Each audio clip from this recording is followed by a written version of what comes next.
Good afternoon, precious family. Wherever you join us this beautiful Saturday evening, we say good afternoon to you and hope your week has been fantastic. Today on Diamonds and Pears, brought to you by Precious Bear, we've got a very, very, very beautiful, intelligent, and important guest who's going to be sharing with us some very, very deep stuff. When I say deep stuff, I mean really, really deep. But before I continue, as usual, I've got my lovely Tolu, who's going to do the honors of introducing our guests. Hi, everyone. Hope we're doing great. Just going to request everyone on the call to please mute your mic. Please mute your mic. There's a bit of interference. Good. Okay, right. Great. Okay, so hi, everyone. Thanks for joining us today. Another wonderful episode of Inspirational Moments with Diamond and Pearls. And like Lee said, we have a fantastic person. I'm going to introduce her in a minute. She has a fantastic story that's, blessed so many and has really touched me as well. I'm going to introduce her in a minute. She has a fantastic story that there's a bit of so many recall going on, guys. So I'm just going to be. We have a fantastic. 1 second. Find out what's going on, why that's happening. A bit of an interference today. Sorry, guys. You know how IT tech can be. We have to make do with this. Okay, good. I think it's much better now. Something funny was happening. But anyway, I'll be introducing Funmi Adewumi. I finally call her Sister Funmi. She's amazing. And I read a book which has really blessed me. And before I go on, we're going to be sending a free copy of our book to anyone, none of our Precious Pearl members, by the way, but anyone on the call who has, been following us. If you can drop in the comment section, one of our past episodes has blessed you, touched you one way or the other, just drop in the chat box. The first person to do that will be sending a free copy of Safumi's book. I couldn't drop that book. I read it in 2 hours straight. I couldn't drop it because I just was so blessed by it. And it's a blessing, not just to me. I picked up things in it that I know that I can share with people that are going through similar things. It's an amazing book. So who's Funmi Adewumi? We'll start talking to her in a bit, but let me give you a little bit of a background about her. She's the founder of SelectiveLife. And I will also drop in the comment section the Instagram handle of SelectiveLife and IG, and I believe on Facebook. I think it's at SelectiveLife, but I'll drop that in the comment section. And our book is titled "I'm Better Than This." You can find that on Amazon. Like I said, she's the founder of SelectiveLife. She's a qualified coach, a trainer, and through many years of studying NLP, CLT, and psychosocial theory and practice. She's gone through all that training.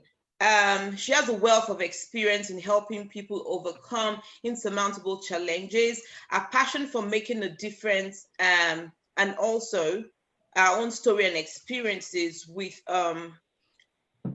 less fortunate abusive relationship. She's now empowering others to take control of their life direction with the new motto, I am better than this. So the theme of all that she does is I'm better than this. And I can relate to that because I can see that she's trying to show people through our story and through our training that, you are better than this. You can do much more, than where you are right now. She fulfills our mission by providing innovative tools to unlock personal potential, and she collaborates with charities and specialists to bring the best of personal development to people's awareness.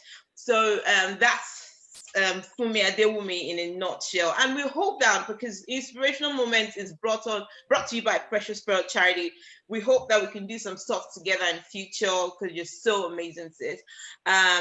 Also, guys, before we go on, before I hand over to our hostess, the mostess, please. Just a little bit, Precious Pearl, we're coming to the end of the year, and every December we have our Hope projects coming on, and so we'll be going on our social media handles to share a little bit more about it, who we're supporting this year and how we're supporting them. The past years we supported British Red Cross, Aged UK, we've always done things like prepare packages and different things around Christmas period, support end of year parties, and just help people that need that kind of help. So we're going to be doing that again this year by the special grace of Almighty God, and we'll be sharing it on social media as well. So I'll be handing over to Liz so she can conduct the interview with Funmi. We can't wait to hear your story. We can hear from you and have you be a blessing. And like I always say, that we're all diamonds and pearls. And why we do this is to encourage everyone along the life's journey. Everyone is at a place in the life journey as a diamond and a pearl. If you're not shining, you will shine. You just need a little bit more work. So hang in there. God bless you. Over to you, please. Thank you, Tolu, for that wonderful introduction. So before I start the questioning, well, I wouldn't say questioning. I said this is more like a chat, because our question is like interrogating. No, so this is more like a chat. So in your own words, please, can you tell us a little bit about you? Because Tolu mentioned the book, I Am Better Than This. That book is loaded. And from the title alone, I know it's loaded. Chocolates of now reading the book. So can you tell us a bit about yourself and what inspired you to write the book, I Am Better Than This? Thank you, Tolu. Thank you so very much for having me. I'm really grateful to be here. I am honored. Okay. I can't see her again. Should I? Yeah, I'm on here. Yes, we're on there. You're on here. Okay. Thank you so much. My name is Funmi Adewumi, like you have said. I'm the founder of SelectiveLife. I am a personal development coach.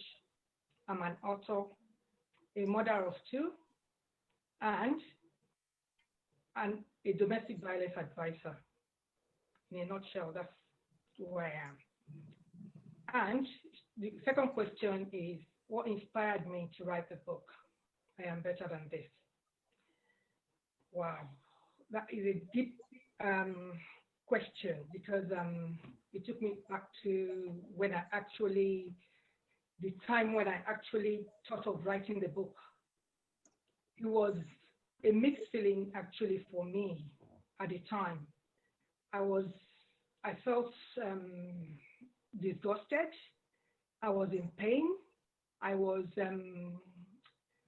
couldn't believe at that time that what I was going through was happening to me, because I believe so much that I've worked on myself to a point, and I've brought myself to a standard that I didn't expect to go through that emotional trauma that I went through. So I was really disgusted. I was feeling so. One thing about me is I don't like injustice. I don't like to be, when you take advantage of people, or even not just myself, but other people. So I looked at it and I felt, if I, with all my knowledge, with all my personal development, with everything that I knew, I've worked with domestic abuse victims in the past. I have an understanding, I thought, to a level. And I thought, with everything that I knew, if I could go through this ordeal so badly, how much more people that doesn't have a clue, how much more them? And I thought to myself, this can't be right. This is too much for anybody to bear. And I felt it just came out of my spirit. I was going to write about it. That came out. I was in my room that day, and that idea came to my spirit, and I said, I'm going to write about it. At that time, I've already, journaled everything I was going through because I was writing everything. That was, I came to a point where I had an understanding. I was able to detach myself from the experience. I knew that this has nothing to do with me. So at that point of my life, I looked at myself and I said I was going to write about it. I said I was going to empower people about I was going to share my story with people. And I had that thought. God said to me, that's your niche. I've been asking for a niche. I wanted to help people, but I wasn't sure which path to go. And God said, that's your niche. And immediately again, I had another thought that said, you're going to be in the public eye, you're going to be out there in the limelight. And I said, and I shrugged my shoulders just to myself, saying, if that's what it takes, and I committed myself to it. And that was how the journey began. And, it seemed like it was very far away then. And I said I was going to write the book on my birthday. And that was like 3 years away from while I was talking to myself. It seemed so far away then.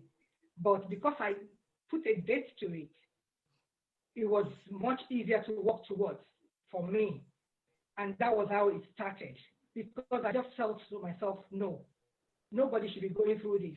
I need to share my story. I need to let people understand that, going through abuse is much more than physical. It's much more than what people expect or how they have, in quotes, what they expect to, what they class as abuse.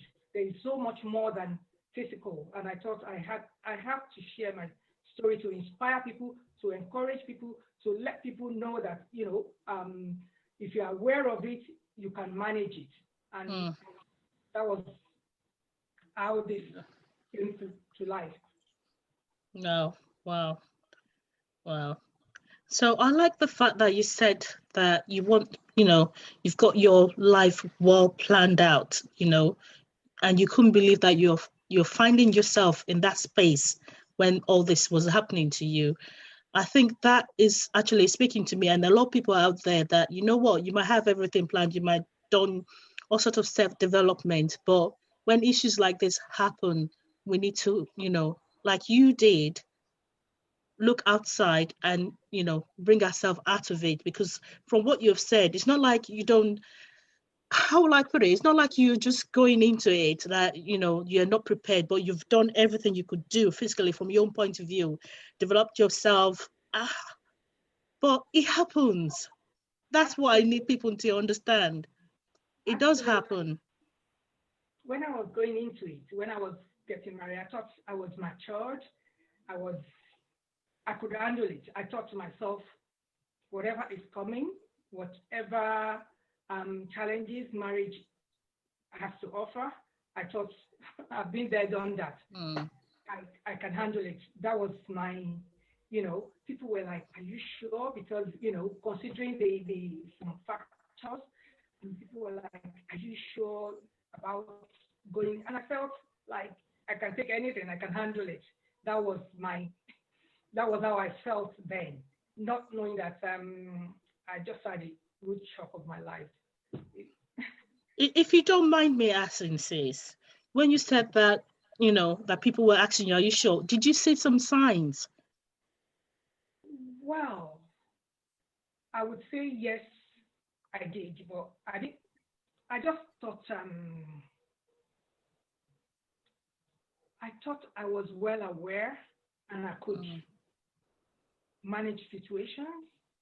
I didn't, you know what you know, and when I reassured myself that I can manage whatever comes my way. So I went in because yes, I did see some signs.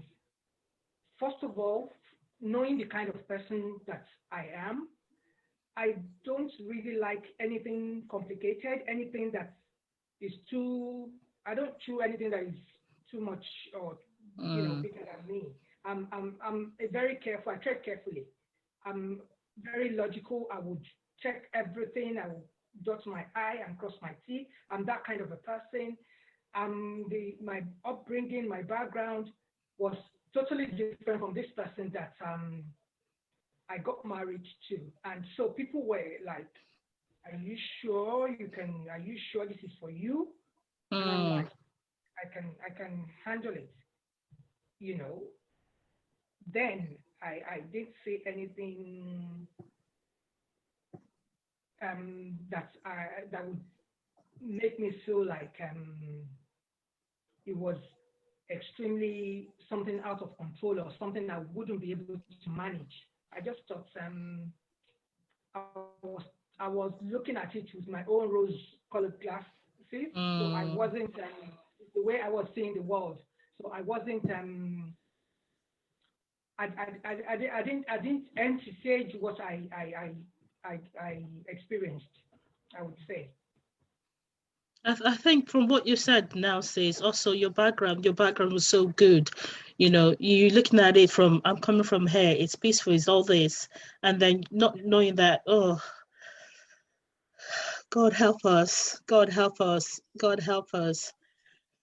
So can you tell us a bit about your journey? You know, we just briefly just spoke about, you know, the background of the person you married and how that kind of like informed where you find yourself. But can you tell us a bit more about your journey so people listening to us can actually, I know a lot of people are going through so many kind of abuse, because I was reading about abuse. People think until someone physically beat you up, that's abuse. But it's not just that. It's if someone emotionally abuse you by verbally talking down on you, you know, and do not sort with you, that's part of it. If someone financially abuse you, people don't think financial abuse happen, but it does happen in marriages.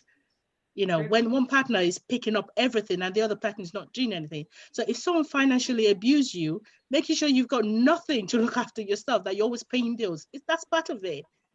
If someone sexually abuse you, people think because we're married, you know, it's not counted as, yeah, there's sexual abuse in marriages as well. So there's all sorts of abuse that, you know, it's out there, but people just, they will say, I know for a fact, I don't know, maybe it's from the African background that we come from, that I said, but it's looking after you, it's not beating you, it's not this, stick with it. But what they don't realize is all this abuse do not just damage the person, it damages their self-esteem, it damages them mentally as well. So how can someone who is mentally damaged function? Function. You can't And then not function. only that, it goes to the next generation as well, because the cycle has not been broken. Yeah. Oh, so sis, please, can you tell us about your journey? Can you tell us about your journey? My journey, it started all very good. I would say after 15 years of being single, I raised my children single-handedly after 15 years of being single. So I met my ex, and it started good. And when you felt finally someone that someone that was patient with you, that just allow you to be. So it was all hunky dory. Everything was good. It was loving. It was not, maybe now in hindsight. Even then, I thought it was a bit too much. The attention was good. Would call me like every 2 hours. I remember when I first got married, the first month of getting married, he would call me like every couple of hours. It was good, but I felt it was a little bit overbearing. And I would feel icky, but just ignored it and thought, he misses me so much. That's why he was calling me so much. It was all good for the first 6 months. We shared everything. He would tell me everything he was doing, his businesses. So I thought, we were bonding, and that was that was my understanding of the relationship. Everything was good. He shared everything, his businesses, everything he had to do, every move he would share with me. He would call me up at work just to check on me. You have not called, everything. So I felt loved. I felt comfortable. I felt myself. If there's anything, he would just say, take your time. No, don't rush. You don't have to do that. So I felt like I finally had someone, a soulmate, someone that was understanding, and it was good. It was good. The attention was good. The care, everything, it was good. But soon after we got married quite early, like 6 months after the marriage. Then the evaluation started. Everything changed. And because for someone like that, it was a planned, he knew what he was doing. But for me, as I was into the marriage with all of my heart, I invested everything, all of myself into it. I just, whatever I invest in, whatever I am involved in, and marriage, of course, all I wanted was to build a home, to make sure everything works. But so when the devaluation started and we withdrew and things went the way they were anymore, it wasn't, it was a bit distant. I would ask questions. It wasn't responding like I would expect. So I started wondering what's going on. So the more he pulls back, the more I was investing more emotionally. I was trying to find out exactly what the problem was. And I did everything that I knew how to do. Then he started complaining. He started, nothing was good enough. Whatever I do, he would complain about it. It's food. It would talk down on me in front of people. Small things. It would, it wasn't so direct, but there were all side stuff that he was doing. He would blame me for everything. It was guilt trip. It was gaslighting me. I started looking at myself and I started doubting. And I remember someone asking me, but he said you were a fantastic cook. He said so much about you. And I said, I'm not that person anymore. He said, he said he's looked at everything that I do. It would give me like 20%, you're not so good. And it got to a stage I was asking my staff, I would ask them to come and cook this, this soup just in case it does, so that he doesn't complain, just to make sure that everything was just perfect. But there is always one thing or the other. No matter what I do, there was always an excuse. And then he stopped talking to me. For a year, the marriage was only short-lived. But I can tell you, in the space of 3 years, there was the time that we had a period of 1 year that he wasn't talking to me at all. He would just nod. I was cooking, I was doing everything. Another time, that was like 6 months. I was constantly in his face, begging him, trying to appease, trying to understand what exactly is going on with him. So I was constantly investing myself emotionally. And I was praying so much because it's like, I don't understand what is going on. So, and I'm so logical and practical that if I try one thing, it's not working, I want to try something else. I want to try this.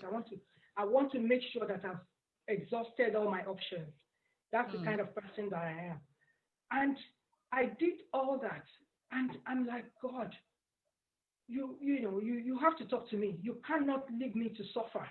I needed answers. I can't. I'm not, if you are truly God and you are God. And it got to a stage that I was in a dark, I had someone that was with me every day of the week, like 6 days a week. And when she goes to her house at 9 o'clock, I'm like, I feel like I couldn't wait for morning to come. I was in a depressive state that I contemplated suicide. It was so bad that it took this my friend that I just lost. She called me one day and said, "What's going on with you, girl? Something is not right. Everybody, people are talking about, people are saying you've lost your sparkle, things, what's going on?" And, we talked about it, and she's, it was like a wake-up call for me. And she said, "No, you can't continue this way. If it's not working, you need to make up your mind. You need to decide what you want to do." And I had to go back to God, because I like to ensure that I fulfilled all righteousness. I've gone through all the emotional roller coaster and everything. I'm here now, and I felt to myself, what's going to happen? What exactly do I want for my life? And I went back to God. And I remember this lady was my prayer partner. Every Friday we are praying every Friday. And she's always leading. And I remember God telling me that wisdom is the principal thing. In all that get understanding. And I said to myself, but God, I'm getting wisdom. I've researched into all this. I understand exactly what it means. Now I have the clear understanding because I've done my research. Well, God said, get understanding. And I looked at it and I repeated it to myself. And I said, get understanding, get understanding. I was saying it repeatedly. And I said to myself, I'm in Nigeria at the moment. Where do I get help from? Where do I get professional help from? If I was in UK, I know where to go. But here, who do I speak to? And I was really, really thinking of that. For like 2 days, I was like, get understanding. I need professional help. I need professional help. Because people were calling me. People would see my picture on Facebook and would call me and say, "What's going on? Are you okay? Are you okay?" I was fasting. I was doing all that. And I went to this program. Like, it's very funny how what you are not, what you're looking for comes to you. Law of attraction. And I was so surprised. I went for a church program this Saturday morning, and there it was. My coach came and was talking about abuse, how we can get help to be able to heal from, everything is not prayer, and we should get professional help to make sense of what we are going through and all that. And he spoke. Oh my God! I wanted to follow him out of the conference that day, and I wrote down the number, and that night I called him. He didn't pick up. I called him like twice. He didn't pick up.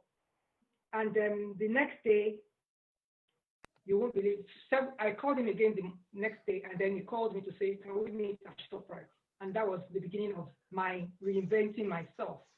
I had to spend so much to reinvent myself, to learn and to unlearn what I have learned, and to relearn. And I can't begin to tell you that was my journey of transformation.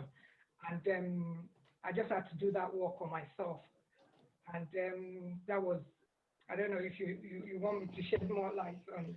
Oh, so I like the fact you say, because coming from our background in Nigeria especially, I don't think a lot of people know the help they've got around there, out there for them. In the UK, we know there's a bit of help, and then and then. But from my question to you is this: while all this was going on with all the silent treatment and all the,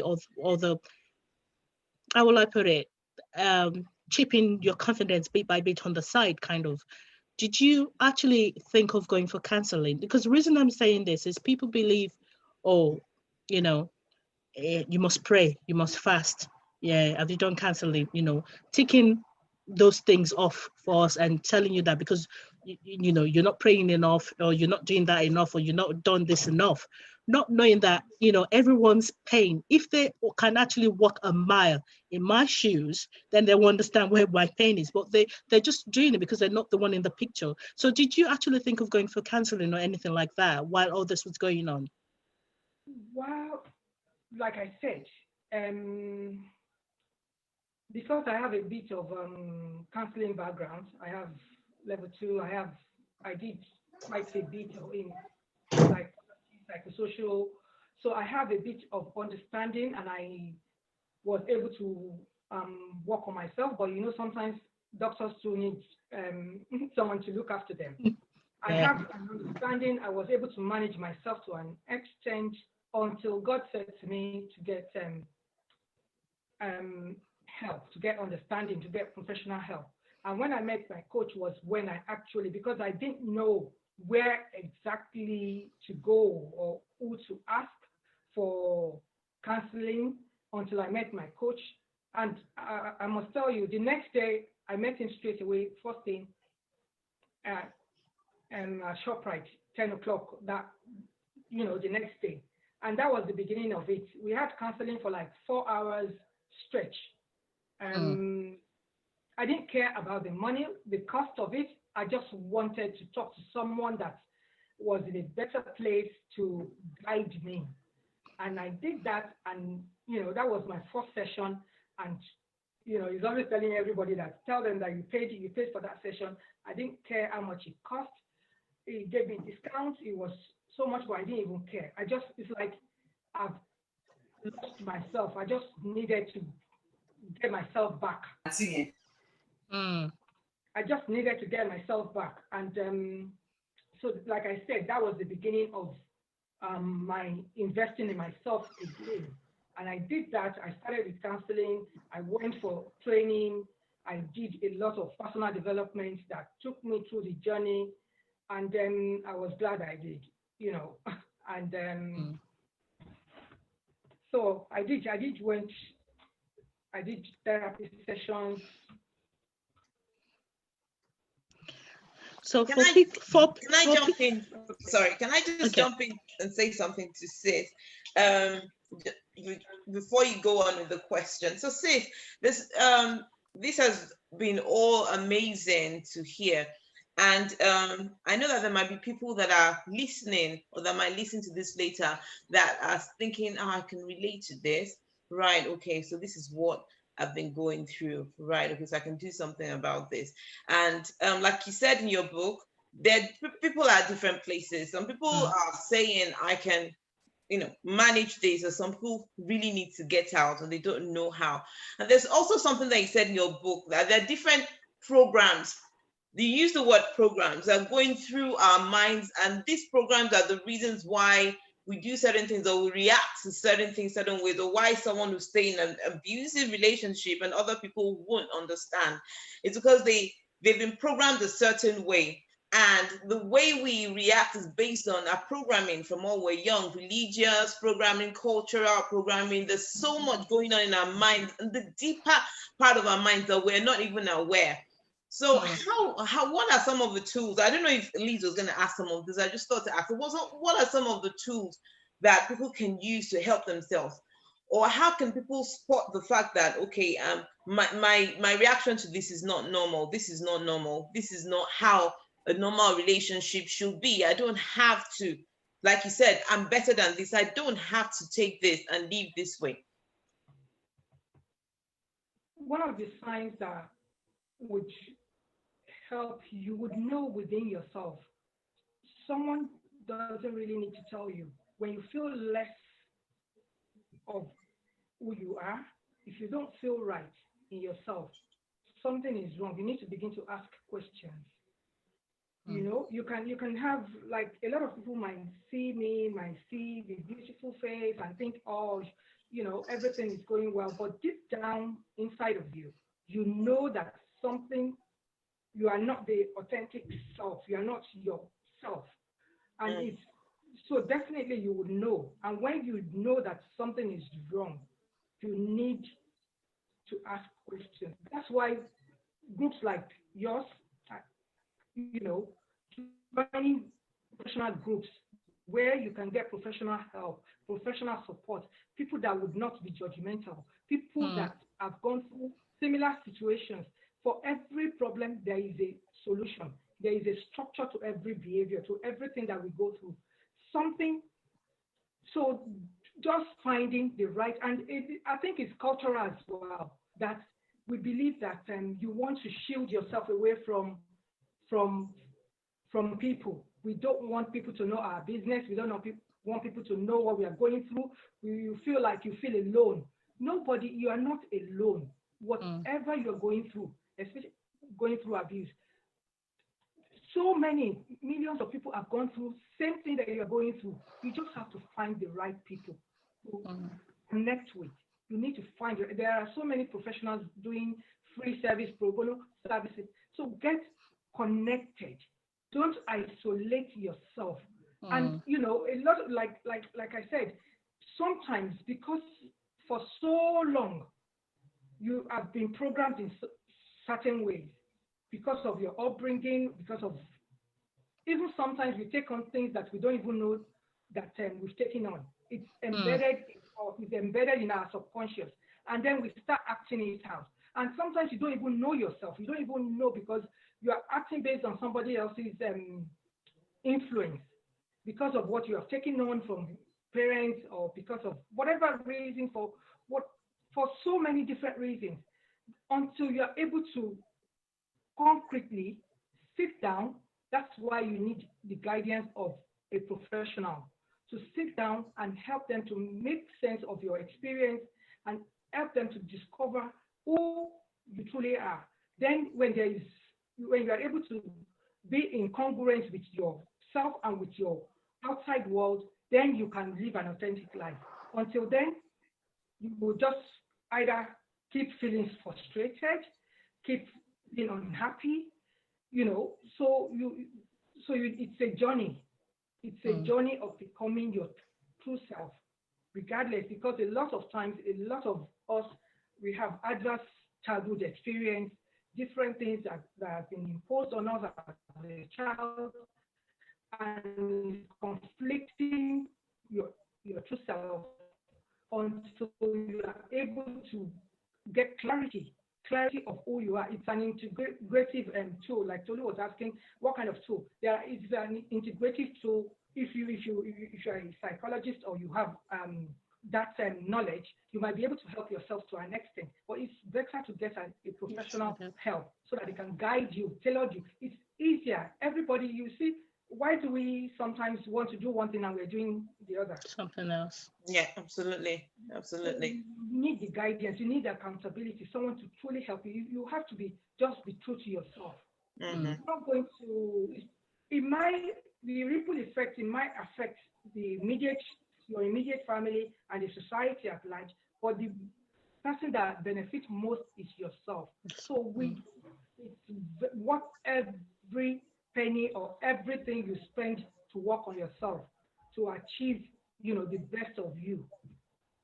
Can I quickly shoot another one in? Thanks for what you said, sis. Everyone, if you can follow Selective Life Global, please do. That's our IG. There's something that I'm just reading from your IG page. You said you cannot be true to yourself if you don't know yourself. And you did mention that, sis. So that's fantastic. We all have to really know who we are before we can be true to who we are. So there are more tips from her. Follow Selective Life Global. Like she said, if you're in that kind of situation, do everything you can to get professional help. You need to, if someone you can't save someone that's drowning if you're drowning yourself. So you need to help yourself get out of that situation fast. So quick one before I hand over to Lizzie says, how do you spot a narcissist?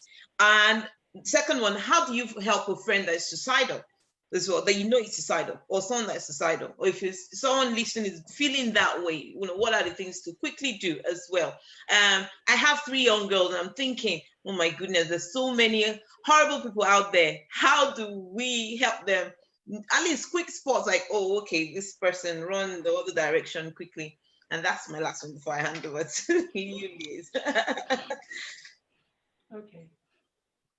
So many reasons so many signs for when someone is feeling suicidal.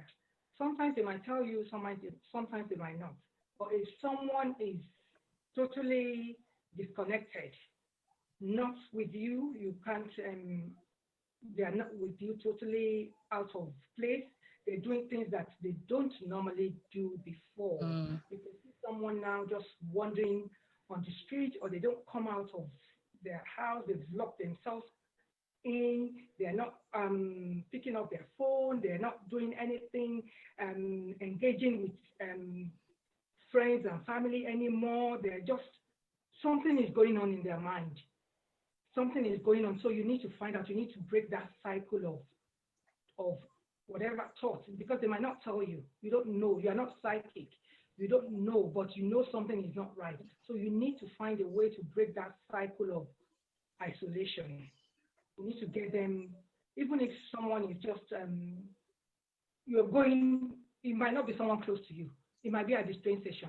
Someone is just sitting down there, or is standing by the track. And then they're just lost. They're just like, or probably you've noticed they're just there for like, they're not going anywhere. They're just standing there. You just smile at them. You can just say, hello, how are you? What a lovely weather. You can just say something just to distract them, to bring them to just a word of encouragement. Just to say something that would get them to talk to you. Distract them from that, that place, malicious thoughts, and just break that cycle of silence. And you would never know what you've done to that person by just talking to them. That's why we can't just be engrossed in our own world and not think of other people. People are going through different issues. It crosses our mind even people that are all together, kind of. When you go through issues that you think of the worst scenario, you think of the worst. But if someone is staying too long in that negative thought, then there is a possibility that you never know. So don't leave someone that you find have isolated themselves from everybody. Do what you can to ensure that, or someone might actually tell you. Sometimes they don't, sometimes they might.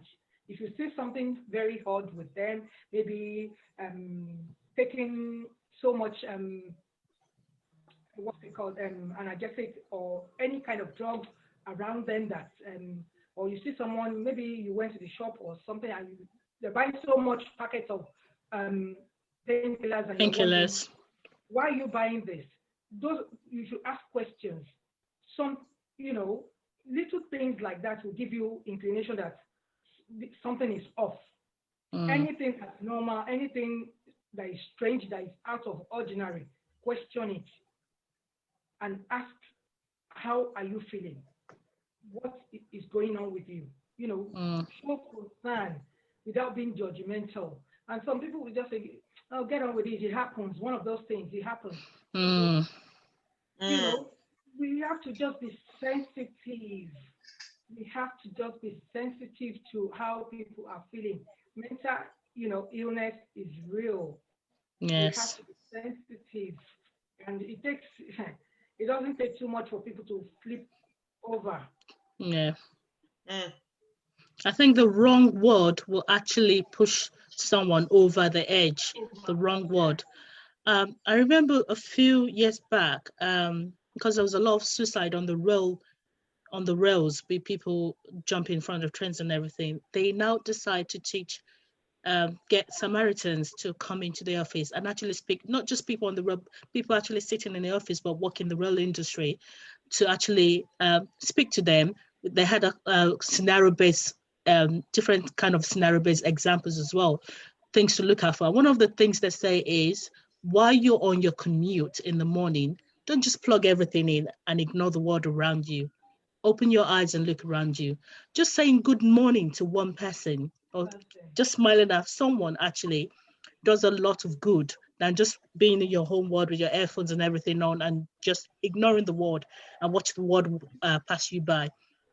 One of the things you've actually said now, I know Tolu was talking about, we all worried because we've got young kids, especially girls, and we're thinking, Lord, I do not want them to fall into the wrong hands and stuff like that. But I know our kids are covered, but what are things that you've got in pipeline, like things you've got in pipeline that can help develop our young girls, especially because you said you were mentally prepared for marriage, you had all the training, you had all the self-development, but what else have you got in pipeline that can help our young girls? I know from teenage years, because Tolu was saying about something that maybe, or I think it was actually you that said, something from our background can actually have an impact on how we behave in the future and stuff like that. So what have you got in the pipeline for young girls, especially?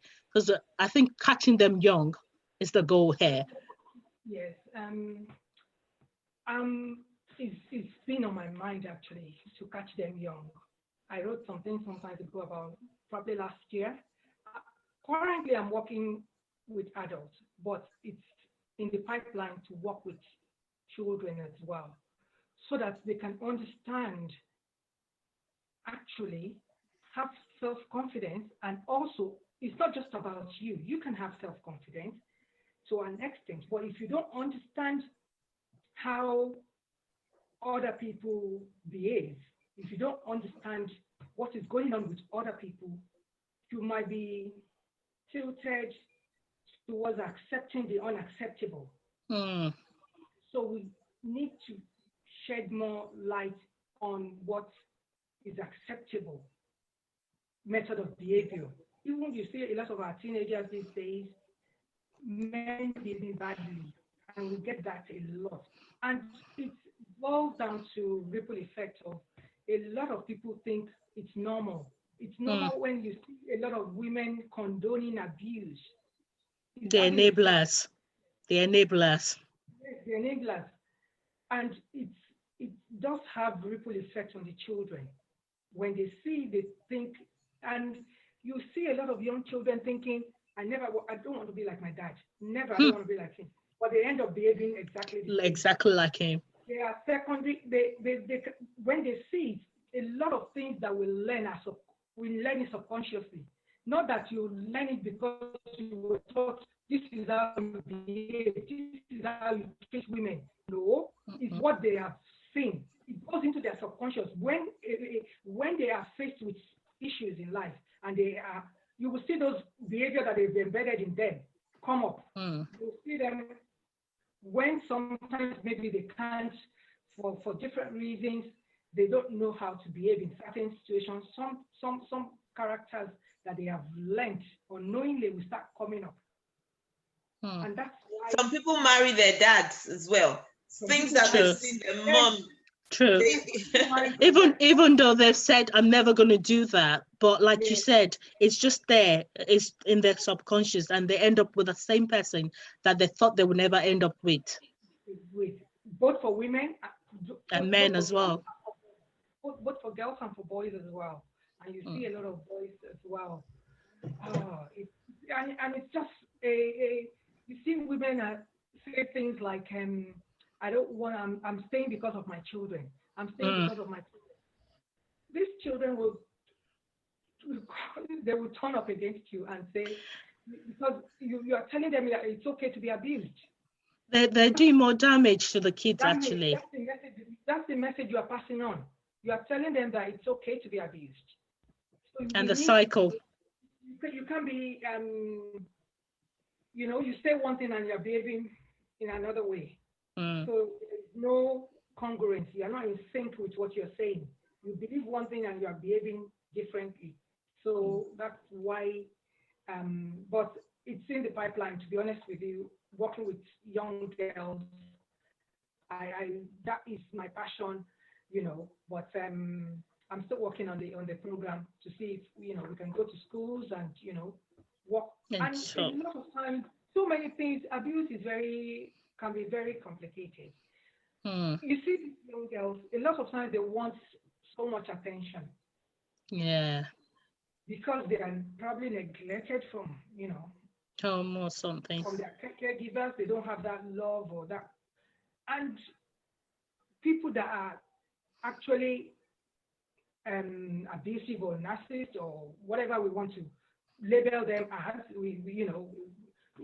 Because if someone is not fully diagnosed, we should not say they have MPT, personality. We can't say that until they are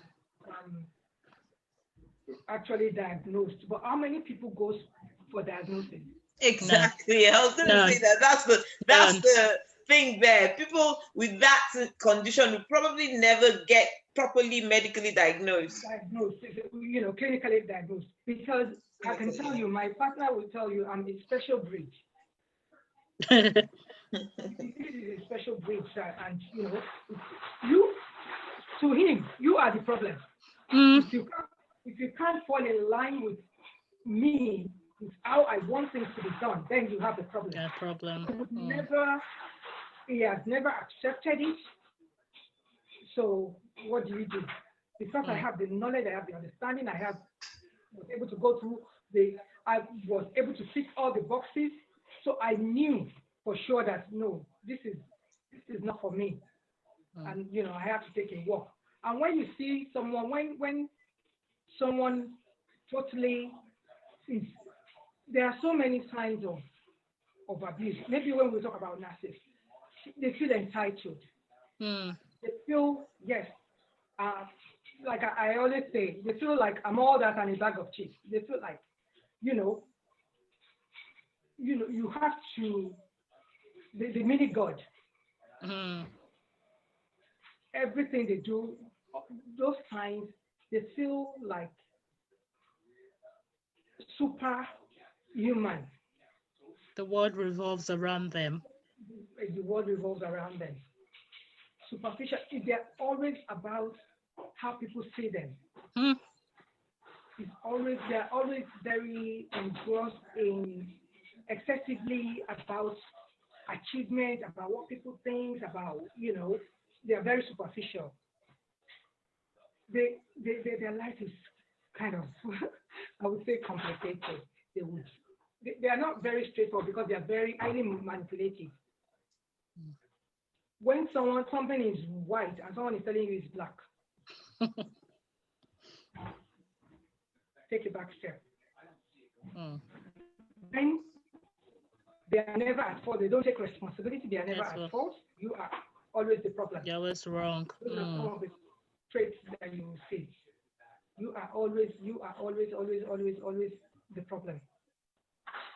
They are very, grandiose, very, always all about their looks, always about, what people think, what, Everything has to be on fleek.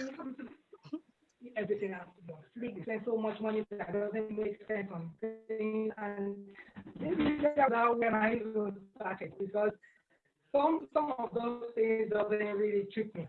And, he was expecting, to be like, oh, look at this, 1,000. I'm like, this is waste of money. For me, there are so many people out there that are hungry. You can see that money. So there are little things. And if anybody treats you less than human, if anybody treats you less than human, if anybody makes you feel uncomfortable, if anybody makes you feel less than who you are, then take a back step and just, it's not the time to start arguing, start getting into arguments with that person. If you take a back step and get help, get help. You said something when you were about to start. You said it took your friend to help you. So if we know anyone that is, she could see the signs, you were not yourself anymore. So if you know anyone in our circle, like a friend or someone that's going through abuse, how can we help this person? I know you were saying about not being judgmental, not, because you said something, and it was also in your book, that when a person is ready, we can't force a person out. They have to be ready to help themselves and ready to. But how can we help in our own little way without forcing our opinions on them, forcing our advice on them or anything like that, but just helping them in every little way that we can to make it bearable for them until they decide to leave? One of the things you can do is to be present, to just be there to listen. You can be there to listen to them. Let them get it out of their chest. Be non-judgmental. Don't judge them. Don't say, pack your stuff and go. You can't say that to people. That's why if someone is a family member, get them professional help. I know if it's a family member, you'll be entangled and you'll be emotionally involved. You'll be forced to say some things that you shouldn't really say.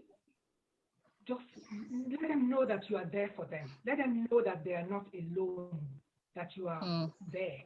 Just be a listening ear. Be there for them. Give them, signpost them to, give them material.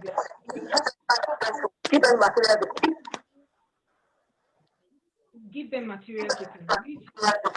Signpost them to a professional. Those are the things you can do, and just be there. Let them know that you have their back. They can always come to you. Let them know that, you are there for them. Just listen. That in itself, you'll be shocked. They will come to you one day. Just give them materials. Try and get information as much as possible. Give it to them. Give them. Find out professionals around that they can speak to. And then just give them all the information and let them know that you are there anytime they want to talk. You are there for them, and that's the best you can do. So one more question before we let you go, sis, because I know we've taken much of your time. I just want to find out, because our background, we're very, very religious. As an African, we're very, very religious. So my question is, does religion have an impact on the abused victim? Because I was saying to you that sometimes people will say, oh, you've not fasted enough, or you're not praying enough, or you're not, just giving excuse of why that person is actually going through abuse. But on the other hand, because you've got God, you said in your word as well that you prayed, you had a prayer partner and you were praying, and then God gave you a word, and that changed everything around. So my question to you is, does religion have an impact? From what you've said, I think it has, but I just want you to share out there the impact religion can have, on the abused victim, and how they can use that to help themselves get out. Before you answer that question, so let me just say quickly to those listening to us, we have about 5 minutes to go. And if you have any questions, please feel free, because we always forget this, don't we, Liz? If you have any questions, please drop in the comment section for our sister here before we let her go, before we go off ourselves. Just let us know. I can see some comments in the comment section. Thank you, guys. Yes, Bumi says young girls need to develop emotional intelligence earlier on. That's absolutely true. So if you have any questions, please feel free to drop your on there. And then I said something at the beginning that we're going to send a free book, a free copy to someone that says how they have been impacted by our past episodes, stating the exact episode they've been impacted by in the comment section as well. So the first person to, if we get any, we'll get a copy out to you of Funmi's I'm Better Than This. Over to you, sis. Okay. Sorry, come again with the question, Liz. Sorry. So I said, sorry. So the quick recap is, we're talking about how does religion have an impact on the abuse, and how can they use religion to help them get out? Okay. Whatever we do, or how we manage our lives, all depends on what makes us as individual, what our essence, what is your foundation, what makes you who you are. Your understanding of what makes you who you are. And for me, religion, faith is part of it. Whatever makes you who you are the things that would help you in the process of healing is what will guide you through whatever you go through in life. Faith, I cannot, eliminate faith in the journey of my life. Because when you are able to understand who you are as a person, your purpose on earth, your foundation as either a Christian or a Muslim, your belief, whatever you believe in, all these things is what will be the rock bed of whatever you do.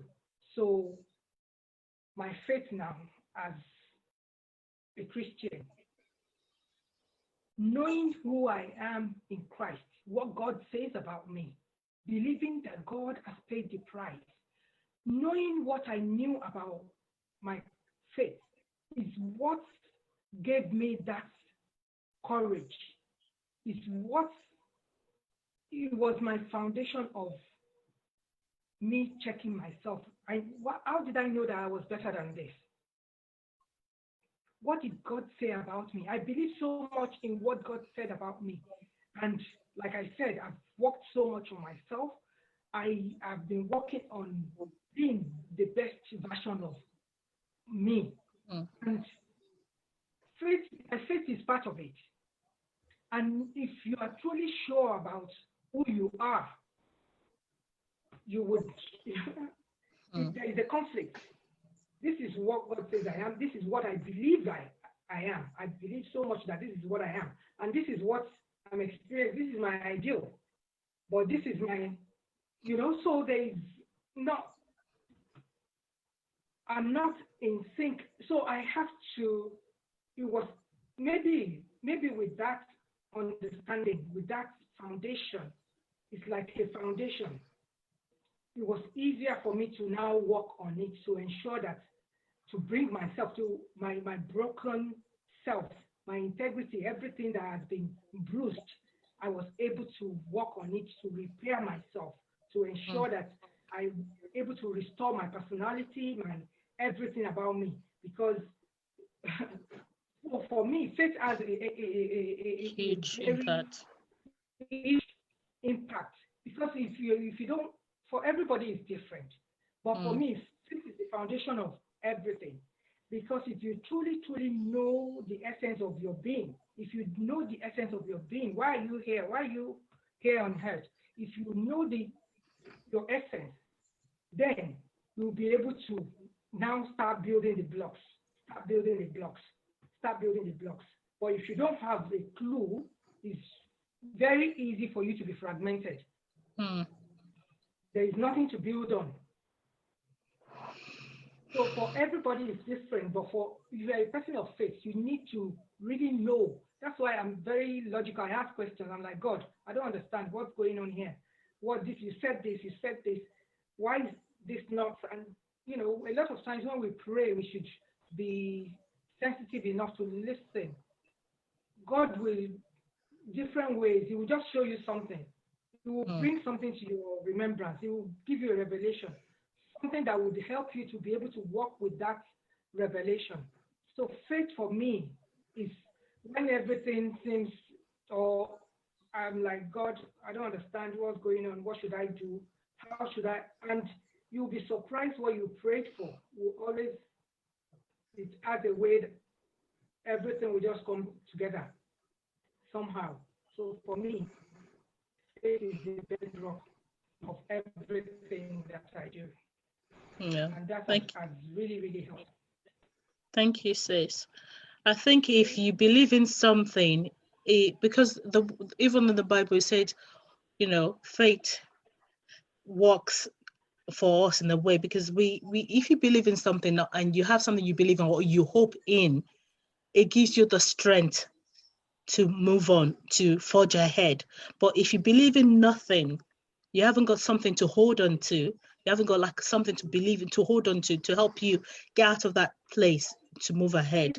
Even our brain, when the brain doesn't work with void, when there is nothing there, it will fill it with something for you. It will fill it with something. Yes, there has to be a substance, there has to be something that you're holding on to, that you're working with. You have to be working with something. That's why you Mm. do foundation. You need to have a solid foundation for you to build on. Mm. And that's why I keep going back to understanding yourself, understanding your purpose, understanding who you are, self-discovery. You know, all this would give you clarity of purpose, would help you in whatever. It doesn't even have to be abuse.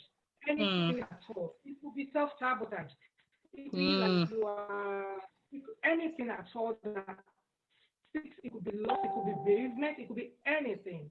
Whatever challenges in life, it's all the same kind of strategy. It's all the same strategy. You need to have clarity. When you have clarity, then you can start changing, working on yourself, working on your mindset, on your limiting beliefs, and all that. You can start working, building the blocks. But if the foundation is not right, There's nothing that can be done. you go around in circle and be thinking, you know, you just keep getting frustrated with every little thing. One of the key nuggets you just said is knowing yourself, because you said abuse is anything can be self-sabotage. For example, I know that some organizations have got their own organizational institutional abuse, but if you do not know yourself, you stay there and keep taking it on until it becomes a big issue that someone just breaks down. So knowing ourselves is a vital thing. Once we know ourselves, once we know what our purpose is, because I said, if we don't know the purpose of a thing, abuse is inevitable. So we need to know the purpose. We need to know the purpose why we are here. We need to know ourselves. Yeah. When the If person not, abuse becomes inevitable.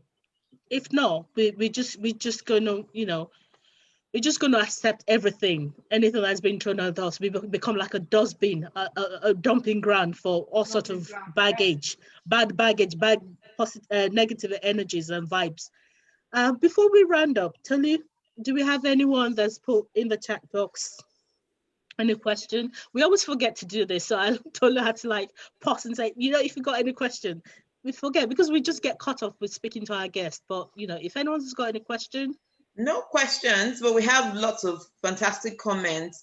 Someone said parent must share with the adult children as well. Someone said you cannot know what is in people's mind until they have a relationship with them. They need to build trust before they can open up to you. Lots of fantastic comments, but no questions. Okay, and we didn't get anyone to comment as well. Oh, yeah, so you're gonna have to buy that book now if you want it, and you should. It's an amazing book, trust me. Oh, thank you so much. Thank you so much for. I have an event coming up on the 19th of September where I have experts, transformational experts, coming to talk about I am better than this from different perspectives.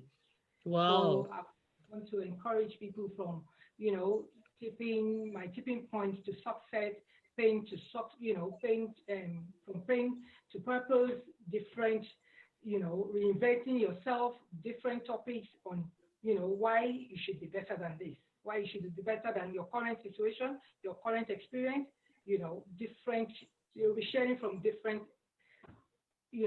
aspects of their lives, and then it's going to be awesome. Is it a live event? Sorry? How can people get more information about the event? Is it on SelectiveLife Global? They should SelectiveLife. SelectiveLife. Yes.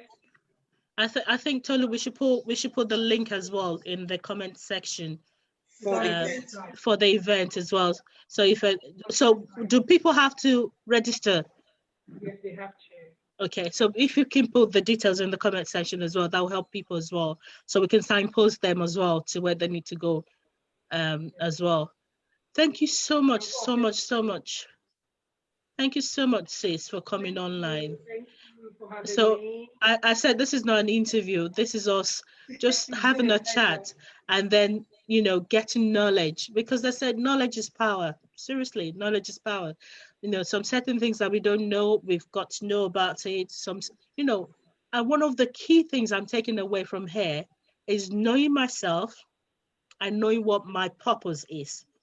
Those two things are really, really, really major. I think in everything we do, if we know ourselves and know what our purpose is, we can overcome a lot of things. Not only that, holding on to something, which is our faith.